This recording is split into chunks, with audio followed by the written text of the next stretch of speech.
Baik, bismillahirrahmanirrahim. Assalamualaikum warahmatullahi wabarakatuh. Waalaikumsalam warahmatullahi wabarakatuh. Oke, selamat pagi. Salam sejahtera untuk kita semua. Alhamdulillah pada pagi ini kita bisa bertatap muka kembali untuk mengikuti perkuliahan konsep kebidanan, ya. Untuk hari ini, sebelum kita mulai perkuliahan, alangkah baiknya kita berdoa terlebih dahulu. Berdoa menurut kepercayaan masing-masing dimulai.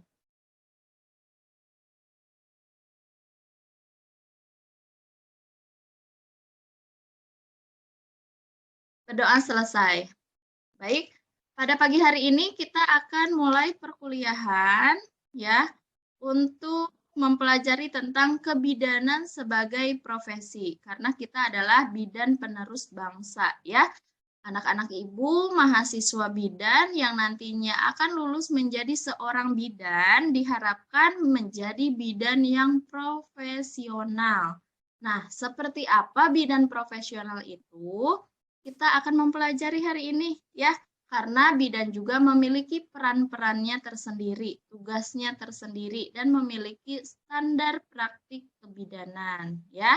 Untuk mengetahui bidan sebagai tenaga yang profesional atau bidan sebagai profesi, mari kita mulai mempelajarinya. Nah, di sini Ibu menampilkan materi tentang kebidanan sebagai profesi. Ya.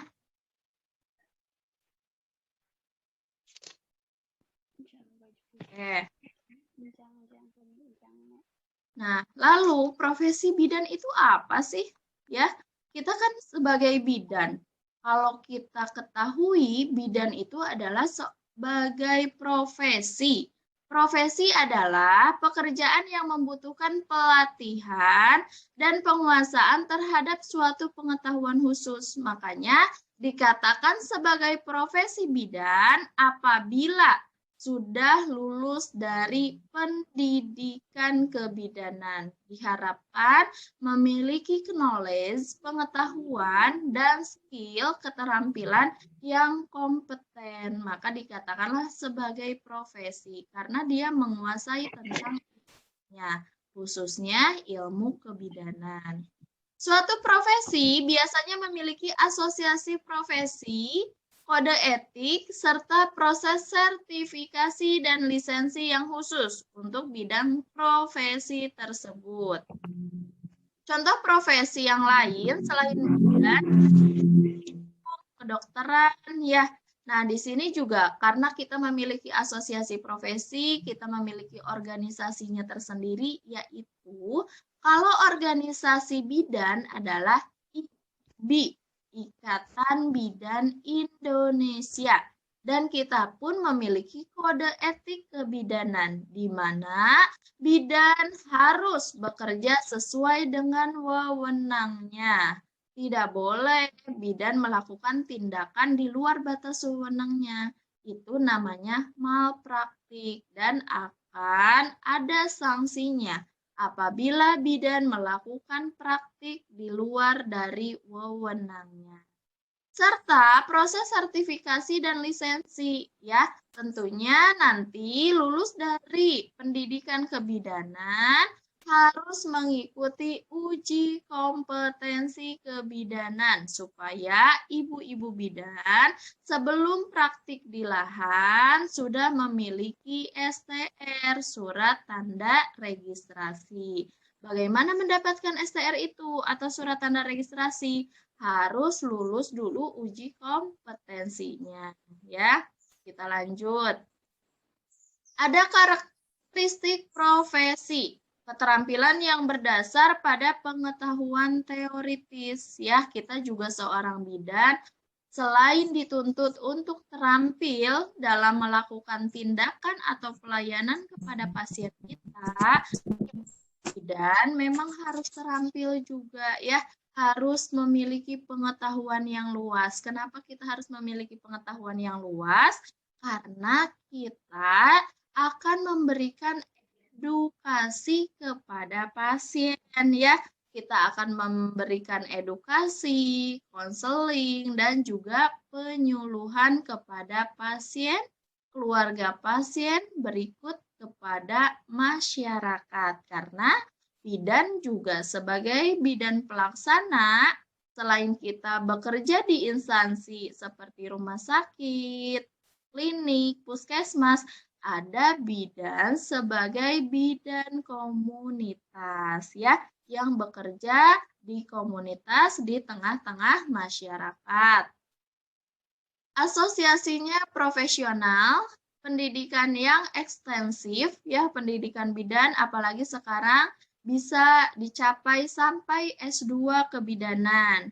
Ada ujian kompetensi ya, mulai tahun 2021 ini uji kompetensi itu memang exit exam ya. Kalau sebelumnya bisa dikatakan lulus menjadi seorang bidan apabila lulus dari pendidikan kebidanan. Tetapi kalau sekarang sebelum lulus uji kompetensi, pendidikan pun belum bisa meluluskan ya.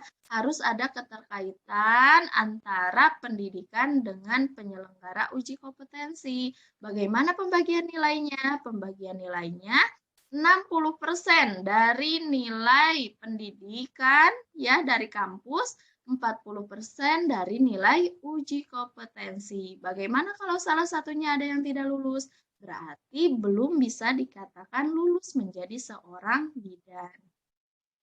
Nah, ada pelatihan institusional, lisensi, otonomi kerja, kode etik, mengatur diri, layanan publik, dan altruisme, status dan imbalan yang tinggi. Nah, di sini bidan sebagai profesi, ya. Bagaimana yang dikatakan bidan sebagai profesi itu? Yaitu bidan mempunyai tugas yang sangat unik, ya. Apa saja atau bagaimana kok dikatakan unik, ya? Yang pertama, selalu mengedepankan si ibu sebagai pendidik bagi anak-anaknya, ya. Seorang ibu itu adalah pendidik pertama bagi anak-anaknya. Sebelum anak itu disekolahkan di PAUD, TK, SD, SMP, SMA, sebelum ke pendidikan itu pun pasti anak dididik dulu oleh seorang ibunya. Siapa yang pertama kali mengajarkan dia untuk berbicara? Ibunya.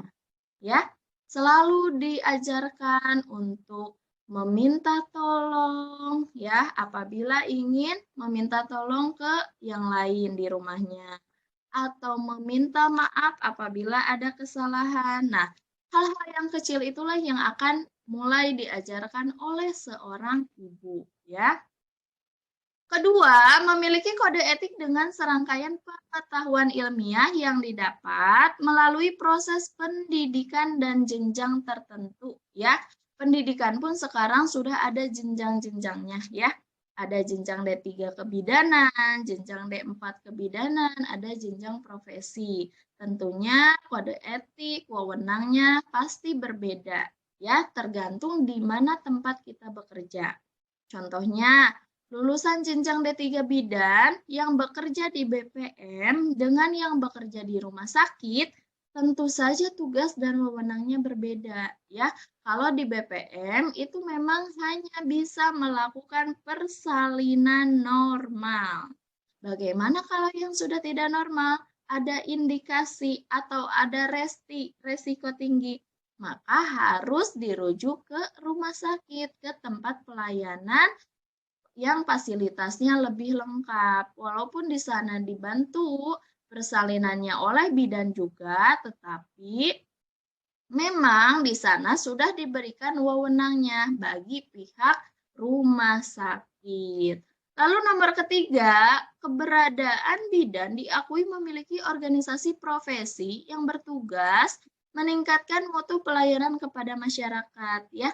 Tentunya kita bersama organisasi kita yaitu IBI, Ikatan Bidan Indonesia, telah menyumbangkan tenaga kita untuk meningkatkan derajat kesehatan masyarakat ya, tentunya untuk menurunkan AKI dan AKB ya, untuk menurunkan angka kematian ibu dan angka kematian bayi yang disebabkan oleh resiko tinggi, oleh indikasi.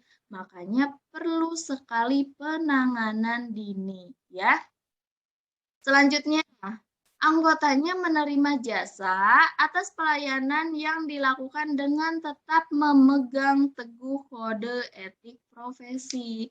Tentunya ada jasa yang kita berikan, kita memiliki hak untuk mendapatkan imbalan daripada jasa yang sudah kita berikan.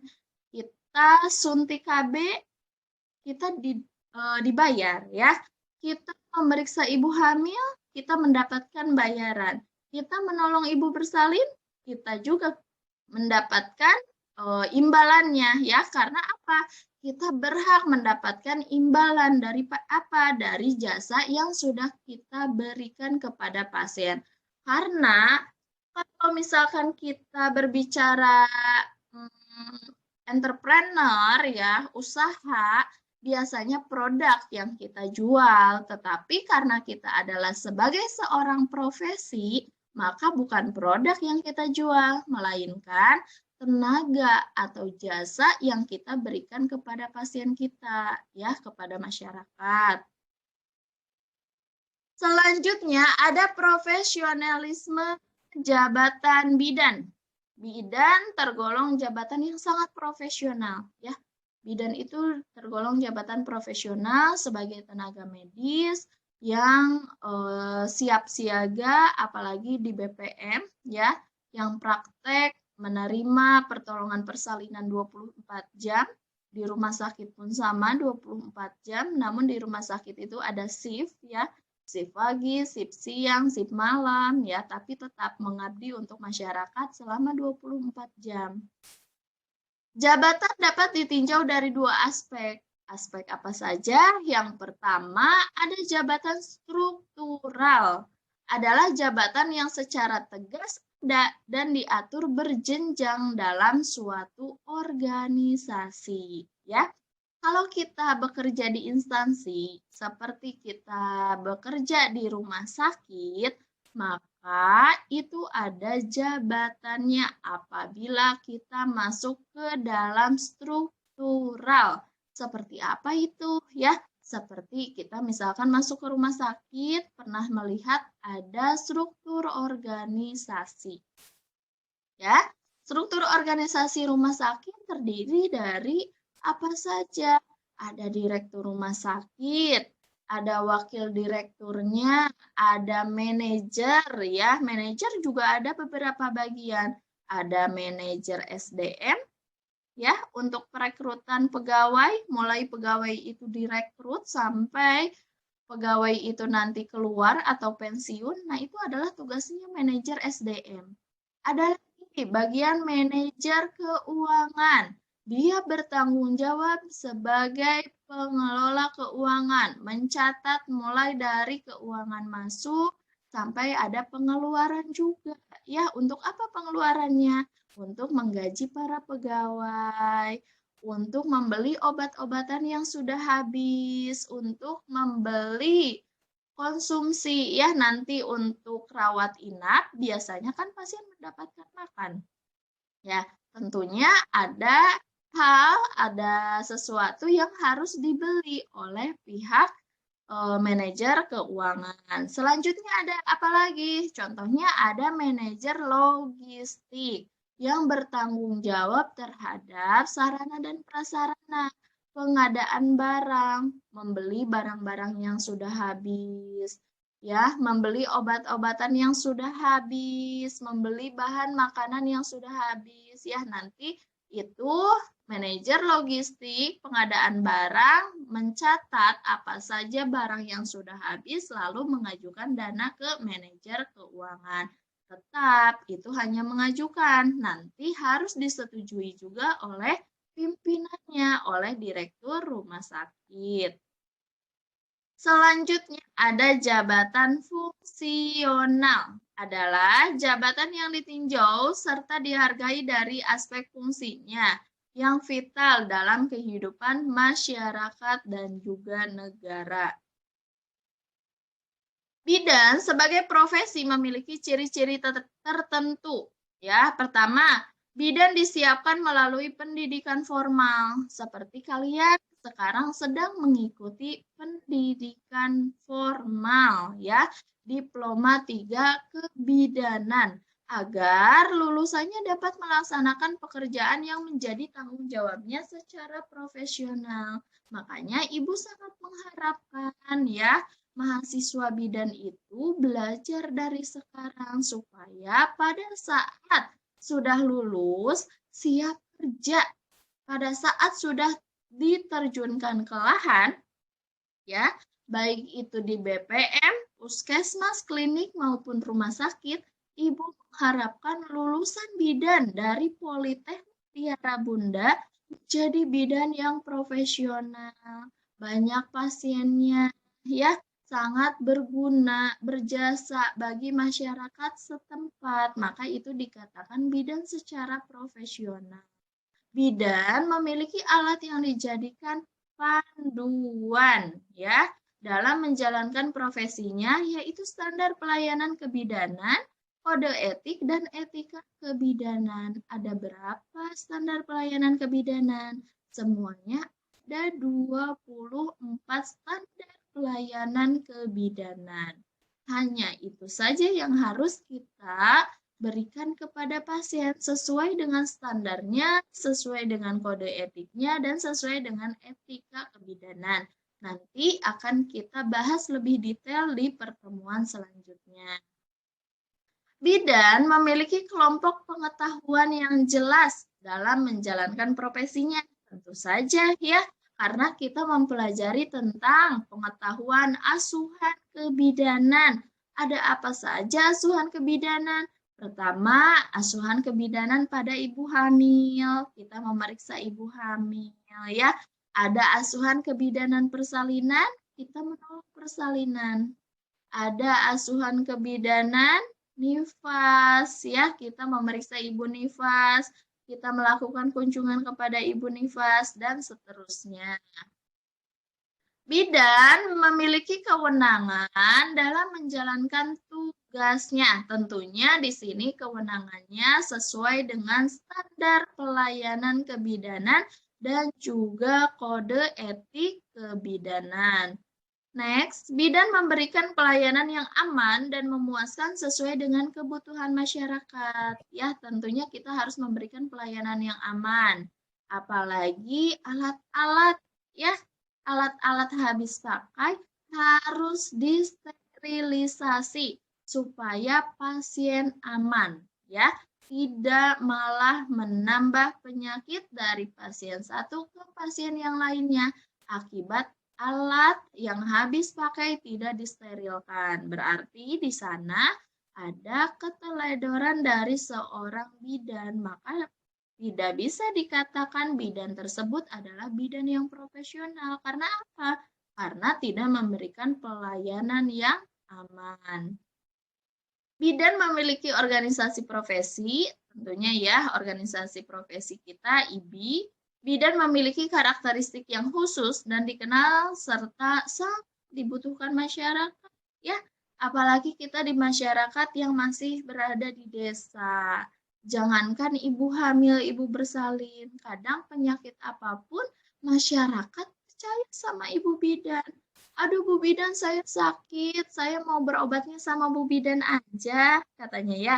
Nah, dengan begitu kita bisa menilai seberapa dibutuhkannya kita oleh masyarakat, ya. Sangat dibutuhkan. Karena apa? Kita sebagai bidan komunitas yang dekat dengan masyarakat. Profesi bidan dijadikan sebagai suatu pekerjaan dan sumber utama penghidupan. Tentunya ya, kita bekerja sebagai bidan untuk menyambung hidup, itu sebagai sumber utama kita, penghasilan kita dari mana? Dari pekerjaan kita sebagai seorang bidan. Next, profesionalisme. Tadi kita selalu mengatakan ingin menjadi bidan yang profesional ya. profesionalisme. Lalu seperti apa ya profesional itu? Jadi pengertian profesional menunjuk pada dua hal ya. Pertama, orang yang menyandang suatu profesi. Tentunya ya, karena kita menjadi seorang profesi. Apa profesi kita?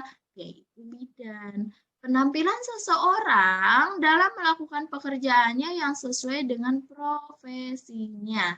Dalam kegiatan sehari-hari, seorang profesional melakukan pekerjaan sesuai dengan ilmu yang telah dimilikinya, ya. Dalam sehari-hari kita memeriksa ibu hamil, KB, ya, menolong orang persalinan, periksa bayi baru lahir. Nah, itu adalah kegiatan sehari-hari kita kepada pasien sesuai dengan kebutuhannya. Karena kebutuhan pasien pasti berbeda setiap individunya. Begitupun dengan keluhannya. Walaupun sama-sama ibu hamil yang datang ke BPM kita, tetapi kadang keluhannya berbeda. Yang satu mengeluh kakinya bengkak Bu Bidan, ya. Yang satu mengeluh karena masih trimester 1, Bu Bidan, saya mual muntah terus Bu Bidan, ya. Terus nanti ada lagi pasien ibu hamil lagi, Bu Bidan, perut saya sakit, terus keluar bercak, ini kenapa Ibu Bidan? Pasti banyak sekali keluhan dari masyarakat ya, walaupun sama-sama pasien kita adalah ibu hamil, tapi belum tentu tindakan yang akan kita berikan itu pasti sama ya. Karena apa? Karena pada saat pasien datang ke kita menyambut pasien tersebut, kita melakukan anamnesa. Selain itu, kita juga menanyakan pasien apa yang dikeluhkan oleh ibu-ibu. Ya, tentunya di sana ada bermacam-macam keluhan daripada pasien kita. Profesional dapat diartikan memberi pelayanan ya yang sesuai dengan ilmu yang dimiliki dan manusiawi secara utuh atau penuh tanpa mementingkan kepentingan pribadi, melainkan mementingkan kepentingan klien serta menghargai klien sebagaimana menghargai diri sendiri. Berarti bagaimana kita mengabdikan diri kita kepada pasien, kepada masyarakat ya, karena kita tidak hanya mementingkan untuk diri kita sendiri, tapi juga untuk pasien-pasien kita ya. Misalkan tengah malam, karena BPM itu bidan praktek mandiri, prakteknya 24 jam untuk ibu bersalin ya. Jadi kalau misalkan kita tengah malam, jam 12 malam, kita sudah nyenyak tidur, ada pasien ketuk pintu, Bu Bidan, saya keluar air akhir ini, perut saya sakit, Bu Bidan sudah mules. Aduh, Bu Bidannya ngantuk. Ya, nggak boleh seperti itu ya. Karena apa? Bidan itu sebagai tenaga profesional yang tidak bisa mementingkan diri sendiri. Ya, harus mementingkan juga kepentingan klien, apalagi mau bersalin.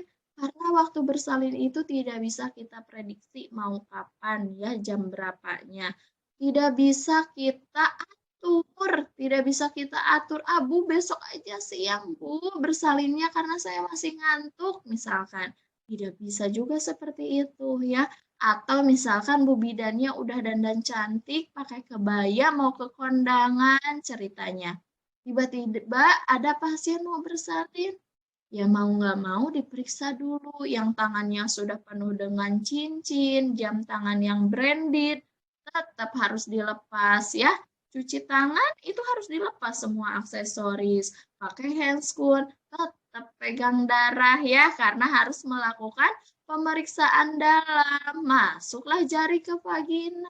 Belum lagi kalau misalkan mau menolong persalinan, ada pasien yang pup juga ya, yang mengeluarkan kotoran karena adanya tekanan daripada kepala janin. Nah, itulah resiko kita sebagai bidan.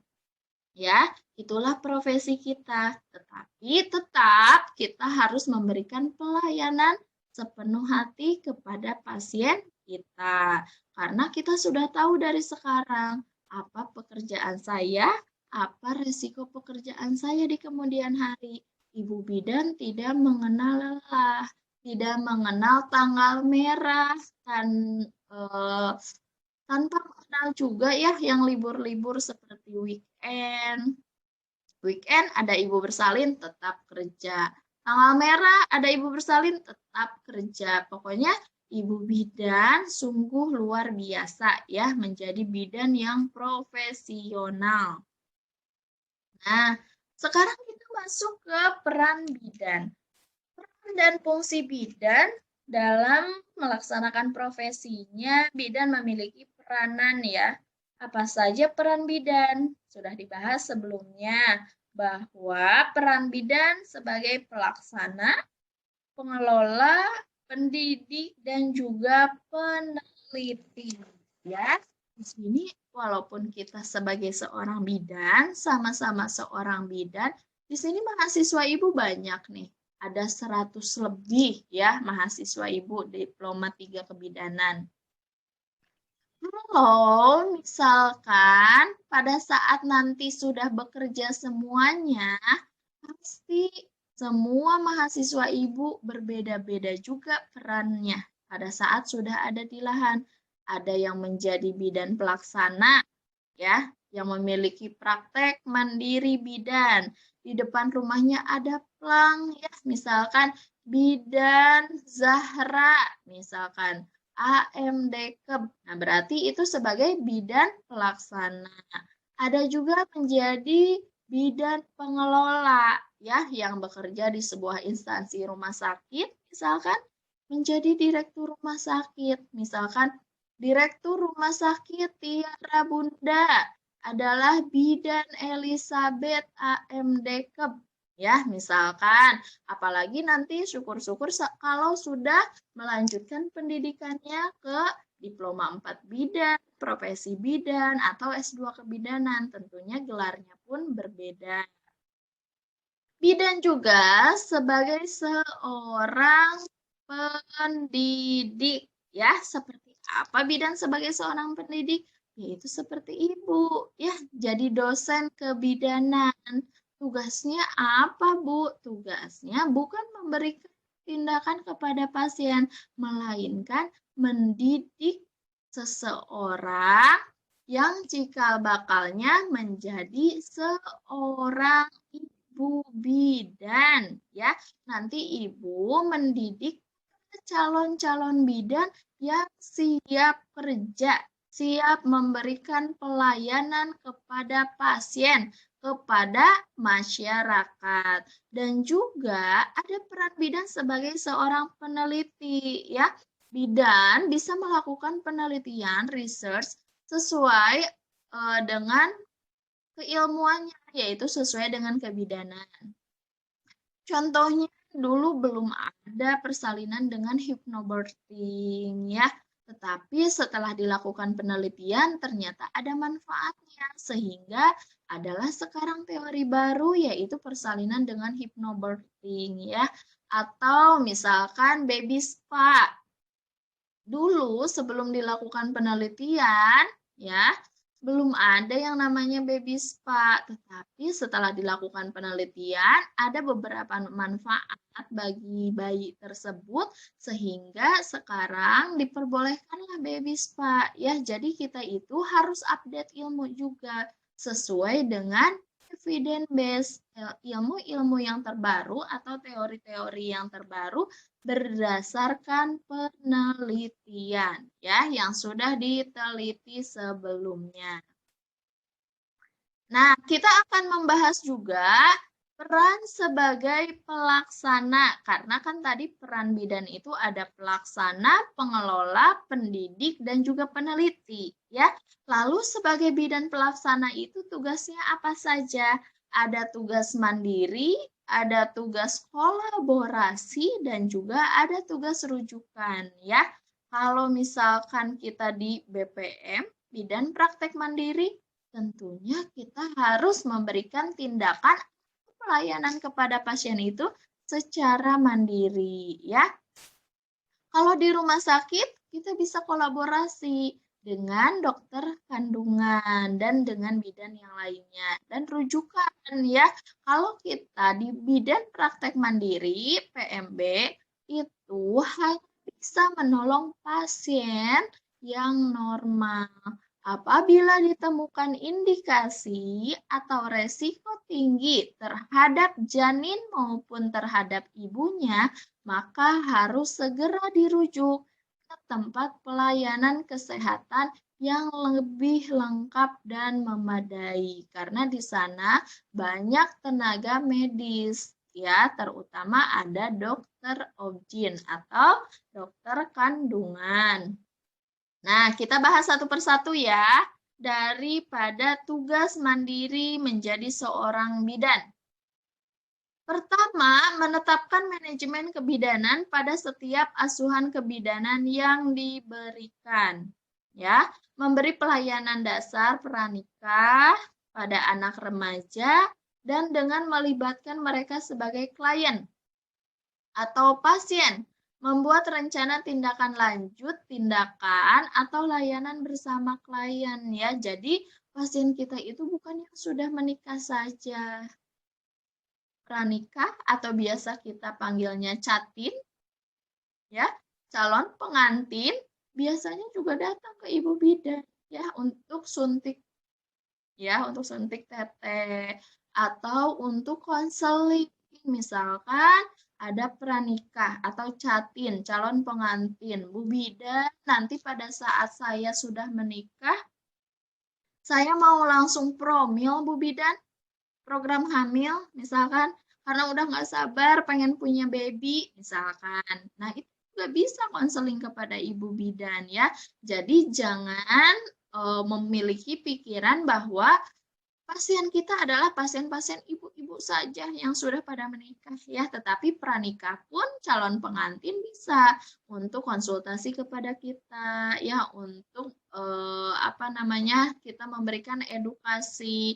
Lalu ada anak remaja juga, kadang ada anak remaja yang belum mendapatkan edukasi tentang apa itu menstruasi, itu juga kadang merasa kaget, kok saya ada darah, apa ini ya, kok perut saya sakit. Nah, maka pentingnya di sini seorang bidan memberikan edukasi kepada remaja, apa itu menstruasi, apa tanda-tandanya, apa gejalanya yang dirasakan oleh remaja tersebut, itu harus paham juga ya.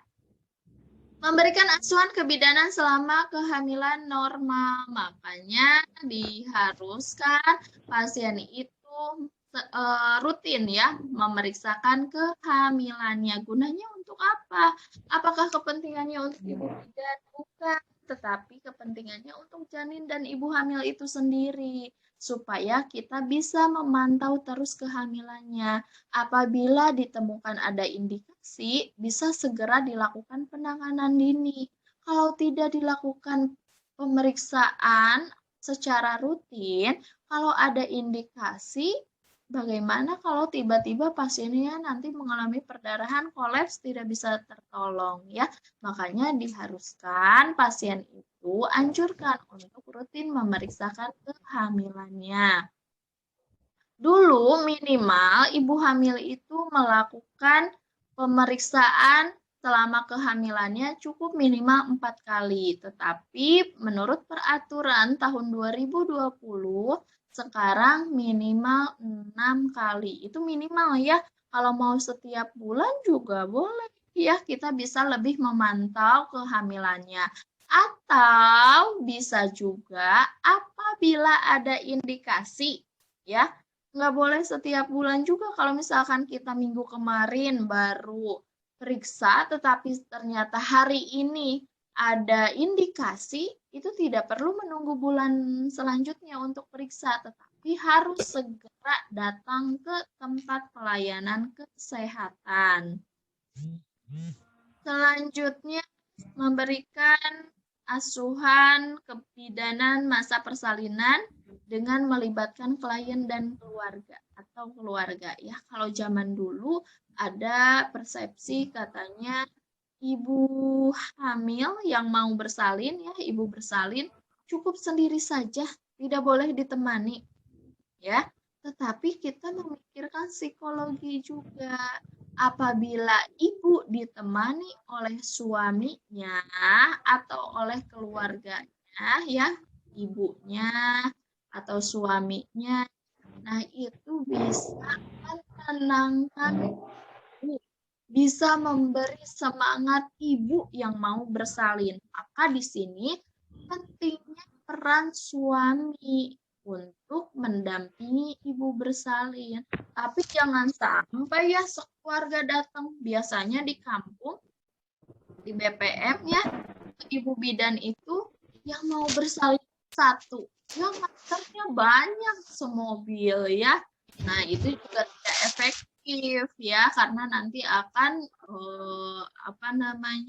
membuat ibu tersebut menjadi bising misalkan karena keluarganya pada berisik di luar.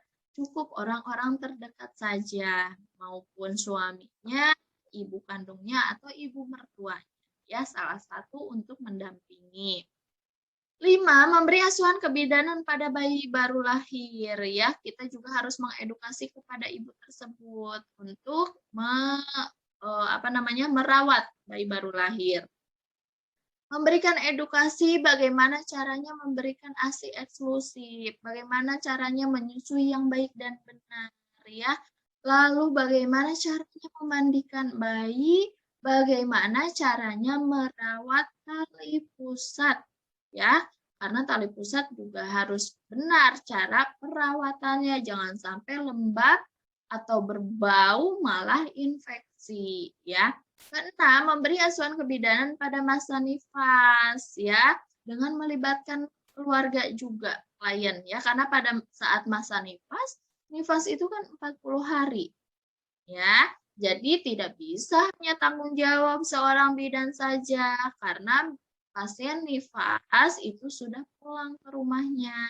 Adapun bidan untuk memeriksa pada saat pasien tersebut kontrol, atau bisa juga bidan melakukan kunjungan ke tempat ibu nifas tersebut. Makanya libatkanlah peran suami. Ya, berikan edukasi kepada suaminya. Bapak, jangan sampai ibu gadang terus ya. Siang menyusui, malam menyusui. Di sini harus ada peran Bapak. Kasih tahu suaminya ya. Peran Bapak di sini membantu ibu. Kalau misalkan bayinya nangis, kalau dirasa bukan karena kehausan, tapi karena misalkan bayi buang air kecil atau pup, maka itu Bapak saja yang menggantikan popoknya atau pampersnya, ya. Nanti kalau misalkan ibu di sini perannya hanya untuk bangun pada saat bayi tersebut menangis karena kehausan. Karena nggak mungkin Bapak yang menyusui ya. Karena di sini kita tidak menyarankan untuk susu formula. Mungkin sebagian di sana kalau misalkan memberikan susu formula, bisa saja ada peran suami yang ikut membuat susu formula tersebut. Tetapi kalau ASI eksklusif, ya, peran suami di sana hanya membangunkan istri, ya, mengambil, memposisikan bayinya untuk disusui. Cukup sampai di sana, ya. Untuk menyusuinya adalah peran ibu. Selanjutnya memberikan asuhan pada WUS. Apa itu WUS? Wanita usia subur, ya. Dan juga memberikan pelayanan kepada keluarga berencana, layanan keluarga berencana ya, yang akan memasang alat kontrasepsi. Ya, nanti kita akan mempelajari juga tentang KB ya.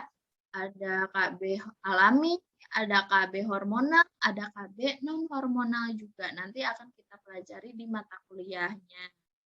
Selanjutnya memberi asuhan kebidanan pada wanita dengan gangguan sistem reproduksi dan wanita dalam masa klimakterium serta menopause ya. Nanti ada ibu-ibu juga yang usia lanjut ya, yang sudah menopause atau pra-menopause yang mengeluh ke kita, Bu Bidan, aduh saya kok bokong saya terasa panas, saya tidak menstruasi. Kenapa ya Bu Bidan? Nah, itu adalah pasien yang menopause ya. Lalu memberi asuhan kebidanan pada bayi dan balita dengan melibatkan keluarga. Dan juga jangan lupa pelaporan asuhan.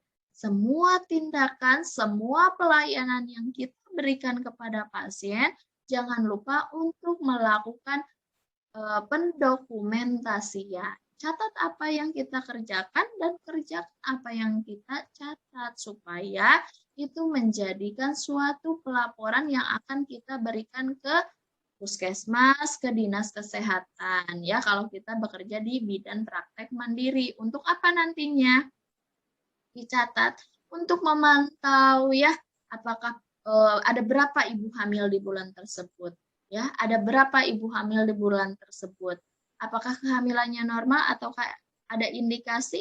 Kalau ada indikasi, apa saja indikasinya, apakah dengan indikasi tersebut pasien bisa terselamatkan atau ada yang meninggal ya, itu juga harus tercatat ya, supaya apa? Supaya kita bisa memberikan pelayanan yang terbaik lagi. Kalau misalkan ada kelalaian, itu kalau ada pencatatan laporan bisa terdeteksi ya, atau misalkan suatu saat ada gugatan dari pasien. Kalau kita ada pendokumentasiannya, kita melakukan tindakan sesuai dengan kode etik dan standarnya, maka keluarga tersebut tidak bisa main gugat gitu aja ya. Karena apa?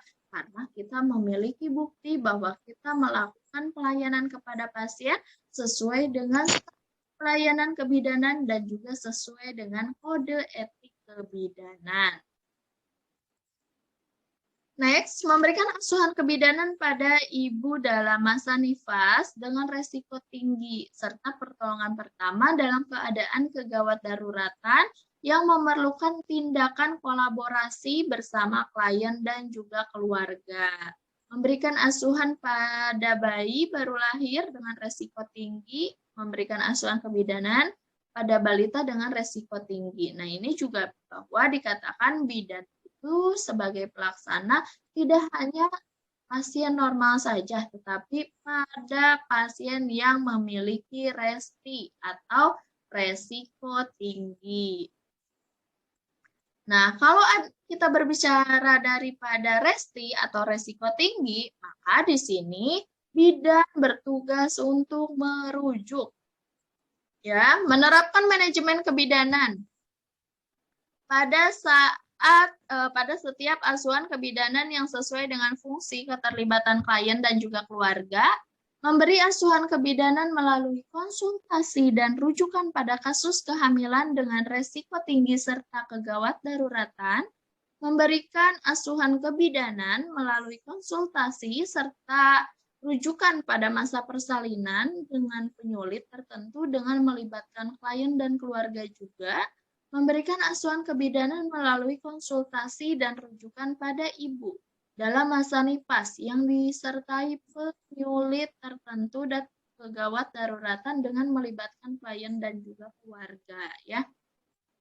Kenapa di sini semuanya melibatkan klien dan juga keluarga? Maka pentinglah di sini bidan memberikan edukasi supaya apa? Klien atau pasien kita mengetahui bagaimana caranya melakukan pertolongan pertama dulu di rumah. Nanti pasien tersebut bisa dibantu oleh keluarga ya. Kalau menemukan indikasi bisa mengetahui penanganan dini sebelum dibawa ke bidan praktek mandiri ya, sebelum nantinya dirujuk juga oleh BPM ke tempat pelayanan kesehatan seperti rumah sakit. Memberi asuhan kebidanan pada bayi baru lahir dengan kegawat daruratan juga, memberikan asuhan kebidanan kepada anak dengan kegawat daruratan ya. Tentunya semua hal yang berdampak atau yang menyebabkan daripada kegawat daruratan karena adanya indikasi, tentunya itu sudah harus dirujuk. Tidak boleh lagi ditolong ya, dipaksain aja Bu ditolong di BPM ya, di bidang praktek mandiri kan lumayan Bu, nanti saya dapat imbalan jasa, dapat pembayaran, lagi sepi nih pasien karena pandemi misalkan.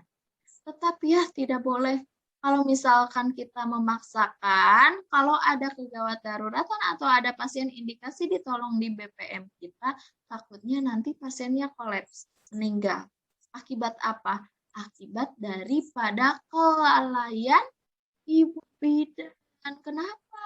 Karena tidak melakukan pelayanan sesuai dengan standar pelayanan kebidanan atau melanggar kode etik bidan. Nah, ini juga tidak boleh ya, melanggar kode etik bidan.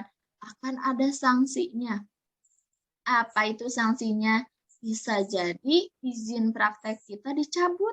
Ya, kita tidak boleh lagi memberikan pelayanan kepada pasien. Apalagi sampai hukum ya, kita dipenjara. Nah, itu tidak boleh ya, karena apa?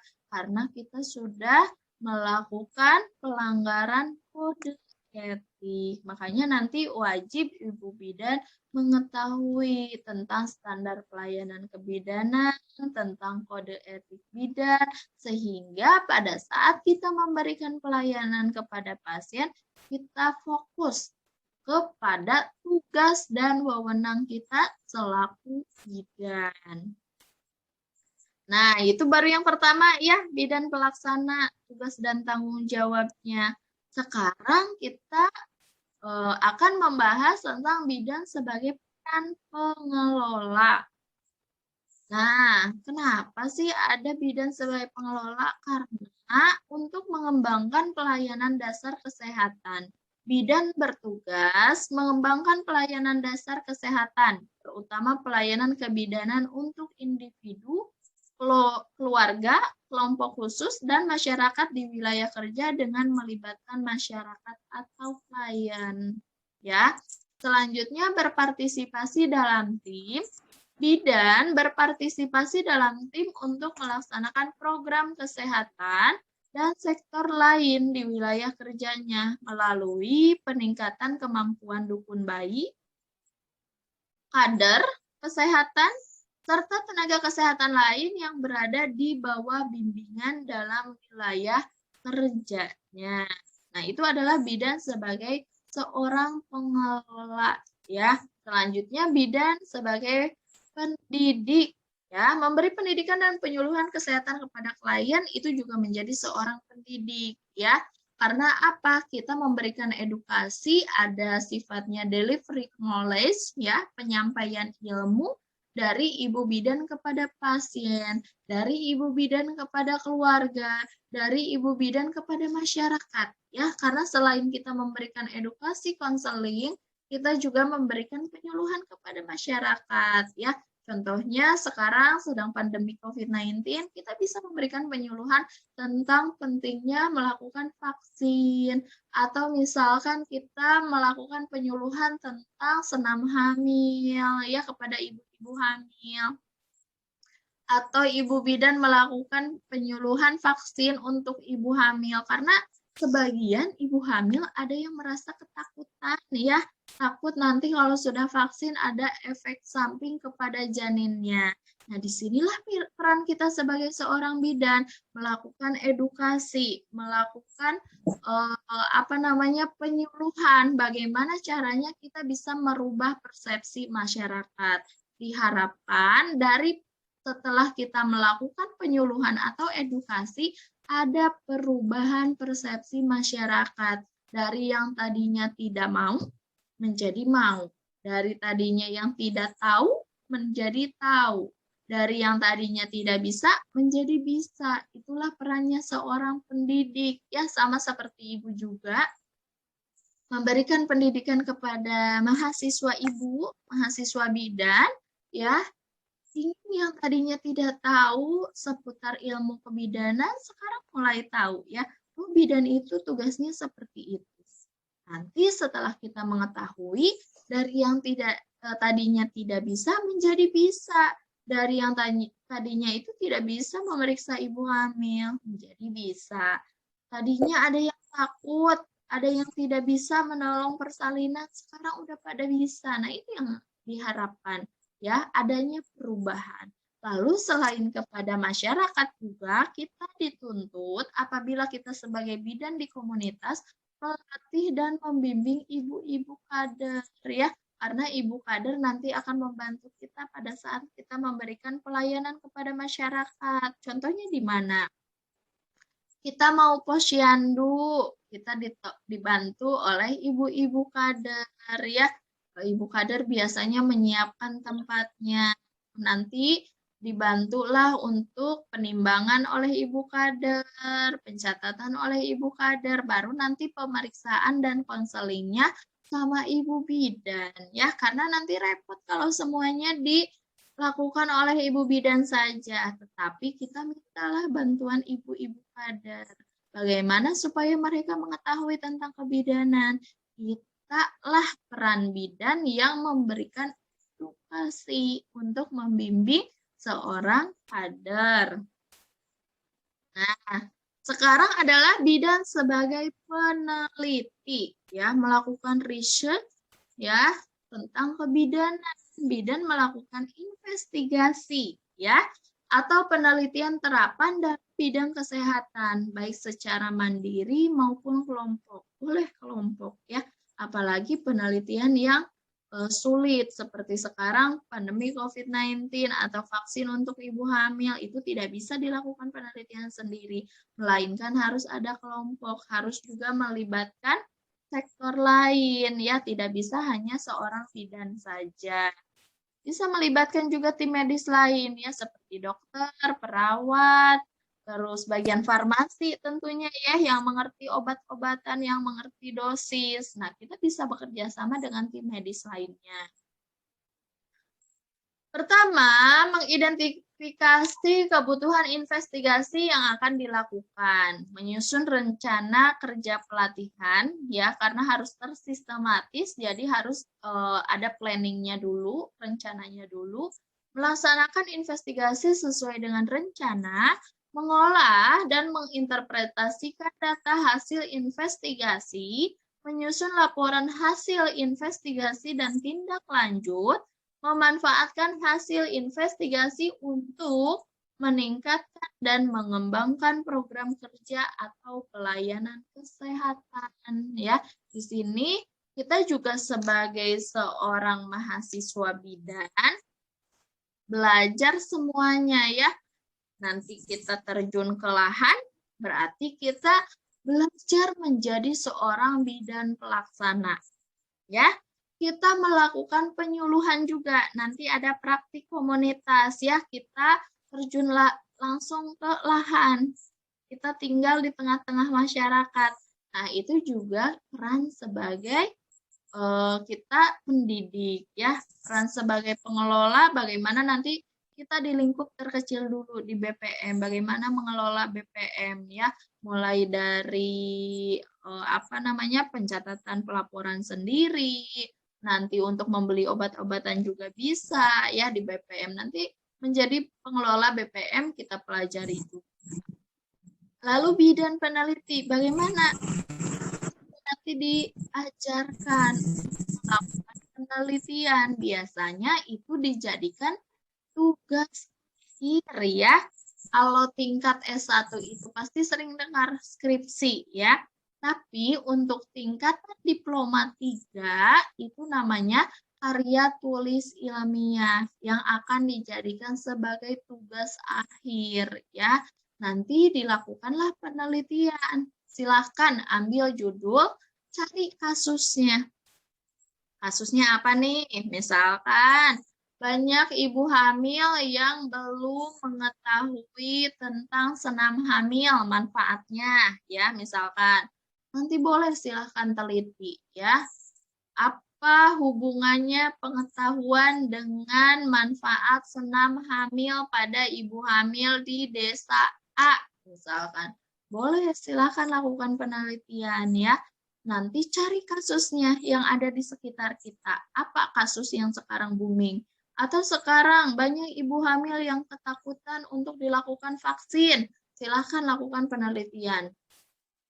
Apa penyebab ketakutannya? Misalkan karena kurang mendapatkan informasi tentang manfaat vaksin. Misalkan yang satu karena adanya rasa cemas ya, takut ada efek samping daripada vaksin tersebut dan lain sebagainya. Nah, di sini diharapkan mahasiswa ibu, anak-anak ibu juga belajar menjadi semuanya ya. Peran bidan itu ada 4. Jangankan nanti sudah di lahan, pada saat kalian menempuh pendidikan pun, ibu ajarkan semuanya ya, menjadi bidan pelaksana, menjadi bidan pengelola, menjadi bidan pendidik, dan juga menjadi bidan peneliti. Nanti ibu ajarkan semuanya. Sehingga pada saat sudah lulus, kalian terjun ke lahan semuanya siap kerja. Ya, seperti moto yang disampaikan oleh Bapak Yayasan, bahwa vokasi itu siap kerja, siap kerja, siap kerja ya. Nanti lulus kalian sudah siap kerja, memiliki knowledge, pengetahuan yang luas, dan juga memiliki skill atau keterampilan yang kompeten. Makanya nanti dikatakan sebagai bidan yang profesional. Nah, itu ya tadi peran bidan. Sekarang fungsinya, ya. Fungsinya untuk apa saja? Untuk pelaksana melakukan bimbingan dan penyuluhan kepada individu, keluarga, dan juga masyarakat. Melakukan asuhan kebidanan. Asuhan kebidanan kehamilan, asuhan kebidanan persalinan, asuhan kebidanan pada bayi baru lahir, pada ibu nifas, ya, dan juga memberikan pelayanan pada anak balita prasekolah, memberikan bimbingan atau edukasi atau penyuluhan terhadap sistem reproduksi termasuk pada wanita klimakterium atau menopause. Jadi mulai dari bayi itu lahir menjadi anak prasekolah, menjadi remaja, menjadi pranikah, ibu hamil, ibu bersalin, nifas, sampai nanti menopause itu adalah saran kita, pasien-pasien kita ya. Jadi siklusnya panjang ya. Mulai dari lahir sampai menopause itu adalah sasarannya pasien-pasien ibu bidan.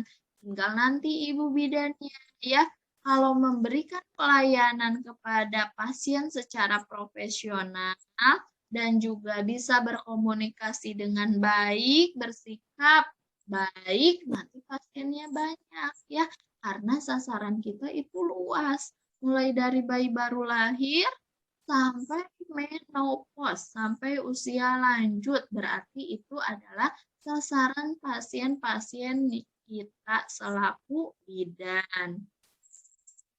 Fungsi pengelola diharapkan di sini bisa mengembangkan konsep kegiatan pelayanan ya. Tentunya di sini pengelola itu adalah struktural yang nantinya itu akan membuat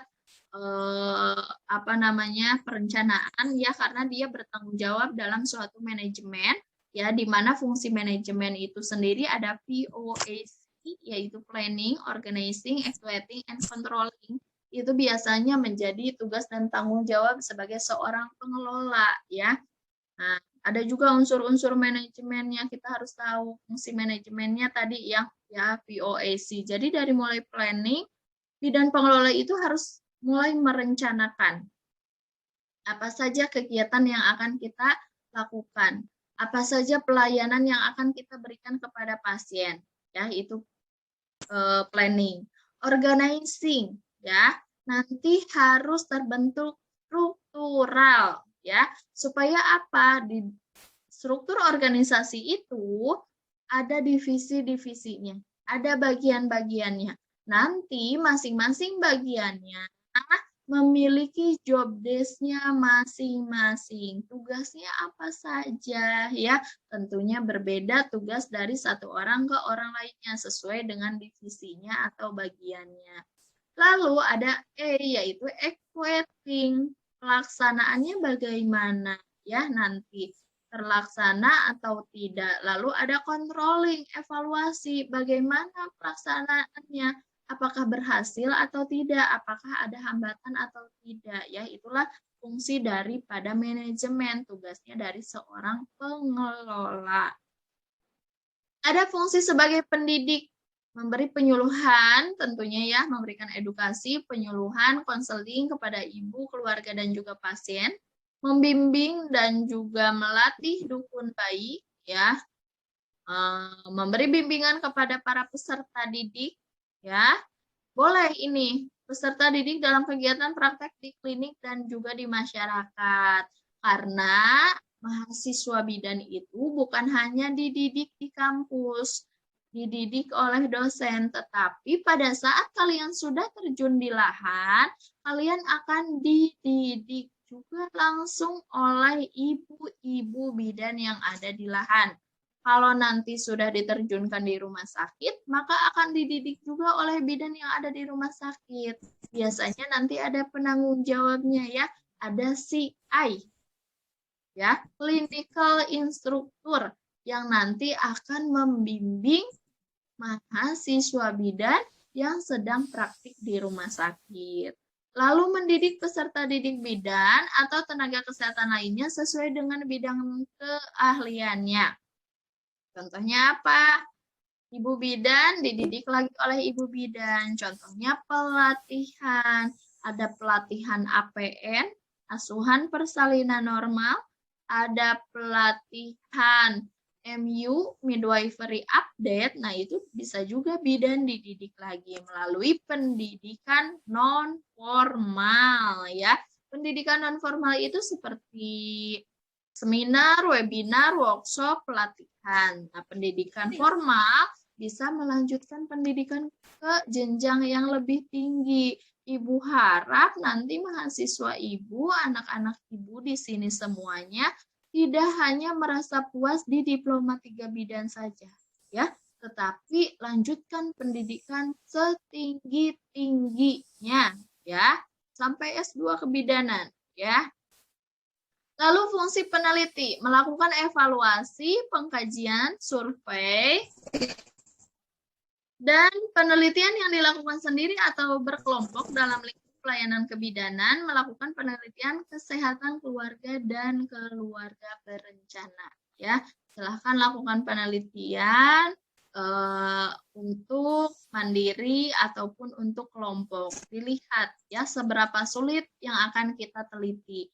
Kalau kita tidak mampu melakukan penelitian sendiri, kalau memang sulit, bisa dilakukan secara kelompok. Ya. Oke, nah sekian itu adalah materi daripada profesional bidan. Ya. Sampai di sini ada yang ingin ditanyakan? Tentang bidan sebagai profesi yang profesional. Oke, silahkan kepada yang raise hand pertama ada Fadila Deviana. Silahkan Fadila. Ya Bu, Assalamualaikum warahmatullahi wabarakatuh. Waalaikumsalam warahmatullahi wabarakatuh. Izin bertanya Bu. Silahkan. Kan misalnya kita itu kerjanya di rumah sakit. Cuma ketika kita di rumah ada tetangga yang butuh bantuan kita, itu boleh nggak sih Bu? Oke, pertanyaannya, jika kita sebagai bidan yang bekerja di rumah sakit, lalu ada tetangga kita yang ingin melakukan tindakan atau pemeriksaan ya, apakah kita bisa menolongnya? Satu, kalau memang hanya konsultasi, itu silahkan, boleh banget kita memberikan konsultasi kepada siapapun, walaupun itu ke tetangga kita. Tetapi kalau misalkan tindakan, ya, kalau tindakan itu bukan wewenang kita.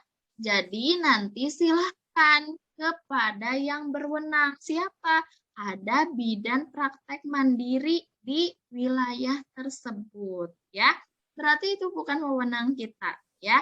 Jadi tadi Ibu katakan bahwa kita hanya boleh memberikan pelayanan kepada pasien atau masyarakat itu hanya pada wewenangnya saja. Kalau wewenang kita di pasien rumah sakit, berarti pasien yang ada di komunitas adalah wewenangnya bidan praktek mandiri. Kalau hanya konsultasi boleh. Kalau pemeriksaan atau tindakan itu tidak boleh ya. Sarankan untuk datang ke BPM wilayah setempat. Atau kalau misalkan perdarahan Bu ternyata harus dilakukan segera. Kalau itu resiko dan harus mendapatkan penanganan secara dini itu boleh ya. Karena apa? Kalau telat dibantu atau ditolong karena harus menempuh dulu jarak ke tempat BPM-nya, maka itu harus ditolong. Penanganan dini saja. Setelah dilakukan penanganan dini, sambil kita antar ke BPM atau bidan praktek mandiri. Ya, seperti itu. Oke, Fadila, apakah sudah mengerti? Sudah jelas? Oke, sudah ya. Silakan pertanyaan kedua, yang raisen kedua ada Eva Karlina. Silakan Eva. Baik Bu, terima kasih. Sebelumnya saya ingin bertanya. Ya. Dalam menjalankan praktik kebidanan mengacu pada Permenkes tentang izin dan penyelenggaraan praktik bidan yang seperti tadi Ibu bahaskan ya Bu ya, beserta kode etik kebidanan juga. Lalu apakah dalam menjalankan praktik selama ini dalam penanganan medis bidan selalu mengacu kepada aturan dan kode bidan selalu mengacu kepada aturan kode etik tersebut? Lalu bagaimana Bu upaya kita sebagai bidan dalam meningkatkan kinerja agar terhindar dari pelanggaran kode etik di masyarakat? Jika suatu saat terjadi kesalahan dalam pemberian asuhan kebidanan. Oke, Eva, pertanyaannya ya. Jadi memang kita dalam semua tindakan kita harus mengacu pada standar pelayanan kebidanan dan juga kode etik kebidanan. Ya, semua pelayanan, semua tindakan. Nanti kita akan mempelajari 24 standar kebidanan. Hanya itu yang bisa kita lakukan kepada pasien. Selebihnya rujuk, ya. Jangan memaksakan kehendak, ya. Jangan melanggar kode etik. Karena apa? Sanksinya itu berat. Ya, masa misalkan kita mau tergiur dengan uang misalkan 10 juta untuk melakukan malpraktik, misalkan aborsi. Memang aborsi juga diperbolehkan kalau ada indikasi, tetapi itu tidak boleh di bidan praktek mandiri, melainkan harus di rumah sakit. Misalkan kalau kita tergiur, Bu, mau dibayar 10 juta untuk aborsi di BPM, bayangkan. Padahal uang 10 juta itu bisa kita cari, ya. Setelah kita tolong pasien untuk aborsi, kita mendapatkan 10 juta, kita ketahuan melanggar kode etik, izin praktek kita dicabut, ya, apakah tidak rugi? Ya, izin praktek kita dicabut, kita sudah tidak boleh memberikan pelayanan, kita tidak bisa menghasilkan uang lagi. Padahal uang 10 juta, kita nolong 5 pasien bersalin aja, udah dapet. Ya, makanya ibu-ibu bidan, mahasiswa ibu nanti pada saat sudah terjun di lahan, jangan sampai tergiur ya untuk melakukan malpraktik. Karena apa? Apabila kita melakukan tindakan atau pelayanan di luar standar pelayanan kebidanan dan juga kode etik, itu akan ada sanksinya. Bagaimana sih caranya supaya kita bisa menghindari daripada melanggar kode etik tersebut? Kita tekadkan dalam diri, kalau memang kita itu bukan wewenang kita, stop. Tidak boleh kita paksakan untuk kita lakukan. Ya, rujuk ke tempat pelayanan fasilitas yang lebih memadai, rujuk ke rumah sakit segera. Tanpa lagi ada basa-basi, langsung rujuk ya. Nanti kalau ada juga pasien yang bertanya, Bu Bidan, saya kalau ke rumah sakit nggak ada biaya, Bu Bidan. Saya mau ditolong saja di BPM Ibu Bidan, misalkan. Kasih apa namanya penjelasan, ya, bahwa kehamilan ibu ini beresiko. Kalau nanti dipaksakan ditolong di sini, bagaimana kalau janinnya tidak terselamatkan? Ya, berikan penjelasan. Dengan diberikan penjelasan, pasti pasien juga mengerti. Oh, begitu ya Bu Bidan. Baik deh kalau begitu. Nah, seperti itu. Kalau kita tidak menyampaikan apa resikonya, bisa jadi pasien tersebut salah paham, ya. Kenapa sih saya jauh-jauh datang ke bidan praktek mandiri bidan ini tapi malah dilempar ke rumah sakit misalkan, malah dirujuk ke rumah sakit. Nah, makanya penting ada edukasi, ada komunikasi. Karena apa? Karena kita harus memberikan penjelasan kepada pasien supaya tidak ada salah pahaman, ya.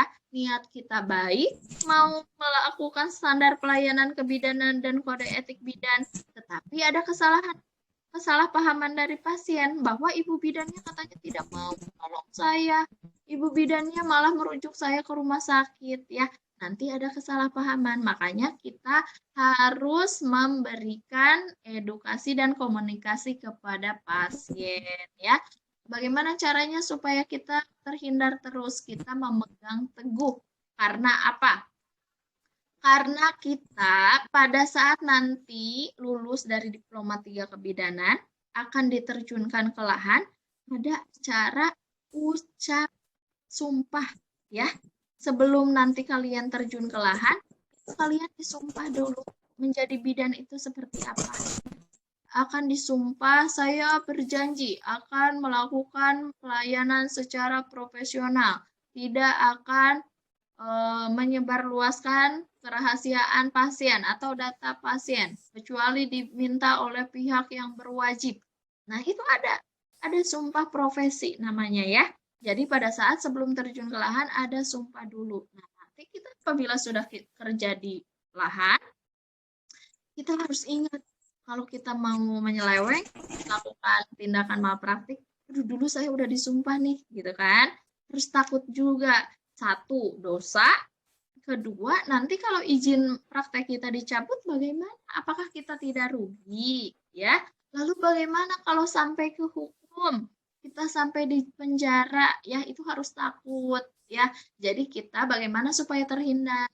Lakukanlah semua tindakan sesuai dengan standar pelayanan kebidanan dan kode etik bidan. Oke? Oke ya, Eva ya. Oke, selanjutnya pertanyaan ketiga ada Valia. Silakan Valia. Ibu, aku mau perkenalkan, nama aku Vala Intana Putri. Aku ingin bertanya kayak, apakah D3 kebidanan boleh melakukan tindakan operasi sesar? Dan apa bedanya antara dokter kandungan dan bidan itu, Bu? Masih bingung gitu, Bu. Oke, apa perbedaan bidan dan juga dokter kandungan? Tentunya ada perbedaan daripada wewenangnya, ya. Diploma 3 kebidanan, jangankan untuk operasi sesar, ya, untuk pemeriksaan kehamilan dengan alat USG, ultrasonografi, itu tidak boleh. Tidak ada wewenang bidan untuk melakukan pemeriksaan kehamilan menggunakan alat USG. Itu wewenangnya siapa? Wewenangnya dokter kandungan, ya. Karena apa? Ilmu yang dipelajarinya pun berbeda. Beliau mempelajari ilmu-ilmu yang lebih luas lagi, ya. Lalu pertanyaannya, apakah operasi sesar bisa ditolong oleh diploma 3 kebidanan? Jawabannya tidak boleh. Adapun, ya, ada di rumah sakit, petugas atau bidan lulusan diploma 3 bidan biasanya bisa juga dilibatkan di dalam tindakan operasi sesar. Tetapi pendamping dokter obgyn, pendamping dokter kandungan, ya, asistennya. asistennya dokter kandungan. Tetap yang melakukan tindakan operasi ya, itu adalah tugas dan wewenangnya dokter obgyn. Oke, sampai di sini paham ya? Bidan dan dokter kandungan atau dokter obgyn itu obstetrik ginekologi ya, itu ada perbedaan tugas dan wewenang. Pemeriksaan kehamilan USG, bidan tidak boleh, dokter kandungan boleh. Operasi sesar, seksio sesarea atau SC, bidan tidak boleh, dokter kandungan boleh. Ya, di sini ada perbedaan tugas dan tanggung jawab. Oke, Valia, sampai sini mengerti? Sudah jelas? Sudah, Bu. Terima kasih, Bu. Ya, sama-sama. Silakan pertanyaan selanjutnya, Ibu pilih 2 lagi ya. Silakan Risma Anjani Pratiwi. Ibu Risma izin bertanya ya, Bu. Nah, Apa aja sih, Bu, tantangan terberat yang seringkali dihadapi oleh BPM, Bu? apa saja tantangan yang paling berat yang sering dihadapi oleh bidan praktek mandiri? Ya, tentunya kalau kita sudah menguasai ilmu dan keterampilan tentang kebidanan, apapun nanti pasien datang, seberapa banyak pun keluhan pasien datang, pasti kita bisa menanganinya. Ya, tapi kadang pasien itu kan sering Ibu bilang bahwa pasien itu adalah sesuatu yang unik, mempunyai sifat yang unik. Si pasien yang datang ke kita itu berbeda-beda juga ya, dari sikapnya. Ada yang riuh ya, yang rewel, misalkan Bu Bida teriak-teriak, saya sakit perutnya Bu Bida. Misalkan, aduh Bu Bida. Kadang ada yang sampai apa namanya? Tangannya itu malah apa namanya? Ke Ibu Bidan tuh pegangnya itu erat banget saking sakitnya gitu kan. Ada yang sampai teriak-teriak gitu. Padahal pada saat apa namanya persalinan itu seharusnya memang tidak boleh teriak-teriak karena apa? Akan menghabiskan tenaga. Bayangkan, pembukaan sampai pembukaan lengkap kalau primigravida itu adalah kehamilan yang pertama, primigravida. Kalau kehamilan pertama ya, nanti persalinannya pembukaan 1 sampai lengkap itu lamanya adalah 12 sampai 14 jam. Bayangkan, kalian teriak-teriak selama 12 sampai 14 jam. Semuanya digoreng atau ditutup? Teriak Amanda. Jadi ada kentang goreng 1, air mineral ya. Ya, oke. Ya, kalau misalkan kita untuk apa namanya memberikan edukasi kepada ibu bersalin, itu mohon ibu untuk tidak teriak dulu ya, karena sayang tenaganya. Kalau tenaga ibu dipakai untuk teriak-teriak, lalu nanti kalau sudah pembukaan lengkap, janin mau keluar tapi ibu sudah tidak ada tenaga, akan terhambat, Bu. Akan terjadinya penghambatan pada saat mau persalinan. Kan itu tidak baik juga. Ya, itu adalah hal yang sekiranya sangat sering sekali kita temukan di BPM. Atau kadang juga ada kasus yang misalkan bidannya itu panik ya. Kadang kita tahu ilmunya. Kadang kita sudah mempelajari seharusnya apa tindakannya. Tetapi pada saat ada perdarahan, ibu bidannya sendiri di BPM ya. Lalu nanti pada saat kita mau nolong itu biasanya panik. Aduh, ini seperti apa ya? Karena kita melihat darah, semburan darah, kadang kan kita panik ya, takut. Karena apa? Kalau enggak segera ditolong, tidak segera dilakukan tindakan, itu pasien bisa kolaps, meninggal. Karena kalau kehabisan darah, itu bukan hitungan jam lagi, detik ya. Pendarahan ya, Bu? Ya, kalau perdarahan. Kita telat hitungan detik bisa mengakibatkan pasien itu kolaps ya. Makanya pada saat kita menolong persalinan itu harus juga menentukan anggota keluarga yang memiliki golongan darah yang sama. Supaya apa? Supaya apabila terjadinya perdarahan, kita memiliki pendonor darah. Tidak usah lagi mencari-cari lagi ya. Kadang kita mencari untuk pendonor darah suka susah ya kalau waktunya terburu-buru. Makanya nanti pada saat pertolongan persalinan, Ibu bidan suka bertanya, Ibu, ada tidak keluarga yang golongan darahnya sama? Ya, ditakutkan nanti pada saat persalinan ada indikasi, ya. Makanya kalau sudah ada keluarga yang golongan darahnya sama, itu bisa dijadikan pendonor. Kalau ada indikasi, ya. Kalau tidak ada indikasi, tidak perlu adanya pendonor. Tetapi kan kita tidak tahu, apakah nanti persalinannya akan normal, apakah nanti persalinannya akan ada indikasi, tetapi kita harus siap ya.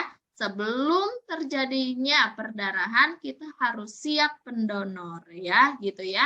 Jadi nanti banyak sekali keluhan-keluhan yang berbeda tentunya dari semua pasien kita. Tapi kalau kita menguasai ilmu, menguasai praktiknya, skillnya, keterampilannya, pasti kita bisa menangani itu semua. Walaupun kasusnya banyak di lahan itu, pasti banyak sekali kasus. Kadang kalau kita di di lahan ya, di desa yang masih kurang tenaga kesehatan, kadang ada bapak-bapak usia lanjut, darah tinggi, mengeluh pusing, datangnya ke ibu bidan. Masa ya? Padahal kan bukan sasaran ibu bidan. Tetapi ibu bidan harus mengetahui semuanya, menguasai semuanya. Kalau memang tidak ada lagi tenaga kesehatan, boleh kita bantu. Masa iya ada pasien mengeluh sakit, kita biarkan ya. Tetapi kalau misalkan ada tempat pelayanan kesehatan terdekat, kita sarankan, Bapak, mending Bapak datang saja ke puskesmas ya. Nanti banyak perawat yang menolong Bapak di sana memeriksa Bapak gitu ya. Jadi sarankan ke tempat pelayanan kesehatan yang lain sesuai dengan wewenangnya. Tapi kalau misalkan tidak ada tenaga kesehatan yang lain jauh, misalkan kita di suatu desa, boleh kita menolongnya ya, karena kita juga memiliki rasa empati. Walaupun itu bukan wewenangnya, selagi kita mampu ya, dalam kutip selagi kita mampu. Jangan sampai kita sok tahu juga ya, karena bukan wewenang kita, tidak kita pelajari, coba-coba aja, tidak boleh juga ya. Itu hanya selagi kita tahu dan mampu, boleh kita memberikan pertolongan kepada pasien tersebut. Oke ya Risma ya. Terima kasih, Bu. Ya, sama-sama. Selanjutnya satu pertanyaan lagi karena waktunya sudah mau habis. Raise hand selanjutnya sesuai urutan ada Via Friyanti. Silakan Via. Baik Ibu, terima kasih atas kesempatannya. Saya izin bertanya, bidan itu kan mempunyai organisasi IBI, Ikatan Bidan Indonesia. Lalu apakah semua bidan Indonesia yang sudah melalui pendidikan kebidanan diwajibkan untuk mengikuti IBI, Bu? Terima kasih. Ya. Oke, jadi pertanyaannya adalah bidan itu memiliki suatu organisasi ya, yaitu Ikatan Bidan Indonesia. Apakah nanti pada saat lulus semua harus menjadi anggota IBI? Jawabannya iya. Ya. Jadi nanti setelah lulus silakan semuanya mendaftar menjadi anggota IBI, Ikatan Bidan Indonesia. Apa sih Bu manfaatnya kita masuk IBI atau organisasi IBI ya? Itu sebagai pelindung kita ya, yang melindungi kita sebagai wadah ya, apabila kita nanti ada gugatan dari pasien, siapa yang membela kita pertama kali? Organisasi kita ya. Karena apa? Di sana sudah terstruktur, ada ketua IBI, ada wakil, sampai ada IBI pusat, ada juga masing-masing ranting. Setiap kota, setiap kecamatan itu ada ya ketuanya. Nanti di sana mereka yang akan mengelola tentang bidan ya, berapa bidan yang ada di desa tersebut, di kecamatan tersebut atau di kota tersebut. Untuk pelaporannya bagaimana? kalau misalkan ada bidan kita yang mendapatkan gugatan daripada keluarga pasien, bisa dibantu oleh organisasi IBI tersebut ya, selagi tidak melanggar kode etik pasti dibela oleh organisasi. Tapi kalau sudah melanggar kode etik digugat, apa yang mau dibela ya? Masa kita membela orang yang salah? Tetapi kalau misalkan ada gugatan, ternyata teman sejawat kita, bidan teman sejawat kita, dilihat dari pendokumentasian ternyata tidak melakukan kesalahan. Nah, itu yang memiliki hak untuk kita bela, ya, seperti itu. Jadi, sangat diwajibkan nanti apabila sudah lulus dari Diploma 3 Kebidanan, wajib menjadi anggota IBI. Bukan wajib ya, harus. Yang wajib kan sholat ya. Ya, jadi harus menjadi anggota IBI ya. Ada beberapa manfaat. Selain itu juga kita belajar berorganisasi ya. Di organisasi itu nanti juga akan diselenggarakan pelatihan-pelatihan oleh organisasi IBI ya, pelatihan asuhan persalinan normal, pelatihan MU, karena kan STR, surat tanda registrasi yang kita dapat dari hasil lulusnya uji kompetensi, itu akan habis selama 5 tahun. Ya, STR itu ada masa berlakunya, akan habis selama 5 tahun. Kalau sudah 5 tahun, harus diperpanjang. Bagaimana cara diperpanjangnya? Ya, pertama, ada beberapa ya tentunya, tapi salah satunya yaitu harus mengikuti pelatihan MU, Midwifery Update. Nah, oleh siapa diselenggarakannya? Oleh organisasi Ikatan Bidan Indonesia. Jadi di sanalah peran-peran organisasi itu ya. Oke, sampai di sini Via sudah paham? Sudah jelas? Terima Sudah kasih, ya? Bu. Oke, semuanya waktunya sudah habis. Mohon maaf apabila tidak terjawab semua ya, karena memang Ibu sangat mengapresiasi sekali kalau banyak pertanyaan, tapi karena waktunya sudah mau habis, jadi tidak bisa Ibu jawab semuanya. Mudah-mudahan nanti next ya di pertemuan selanjutnya bisa kita bahas lagi. Karena apa? Ilmu kebidanan itu harus digali ya.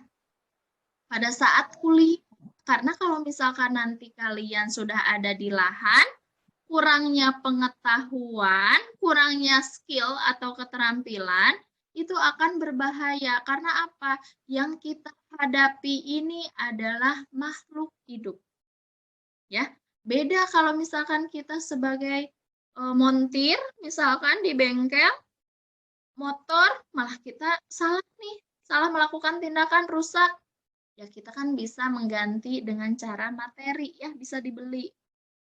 Tapi kalau nyawa kita melakukan tindakan kesalahan, apakah itu bisa diganti oleh materi? Tentunya tidak bisa.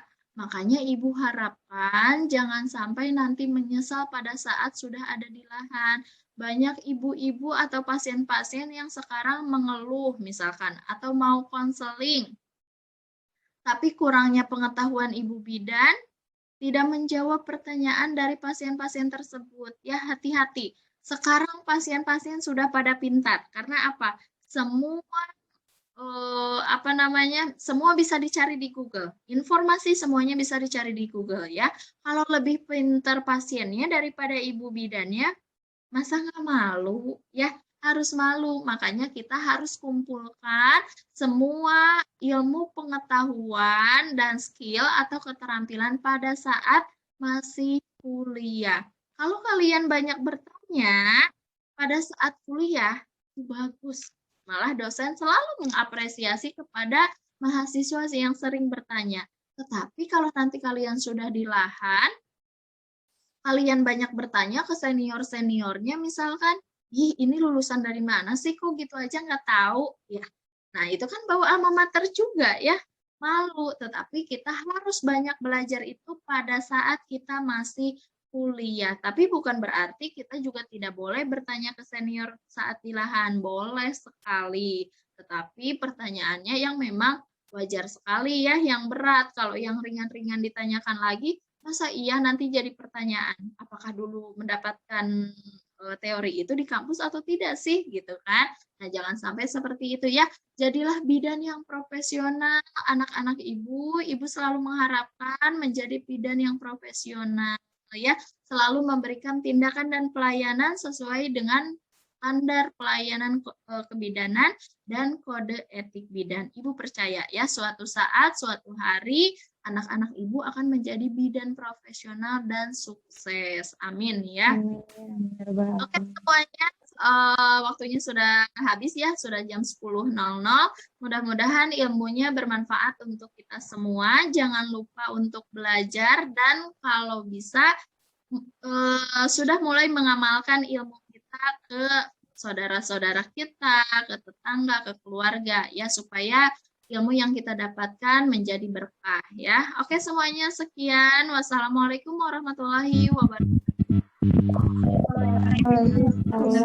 Warahmatullahi wabarakatuh. Terima kasih Ibu. Ya, sama-sama.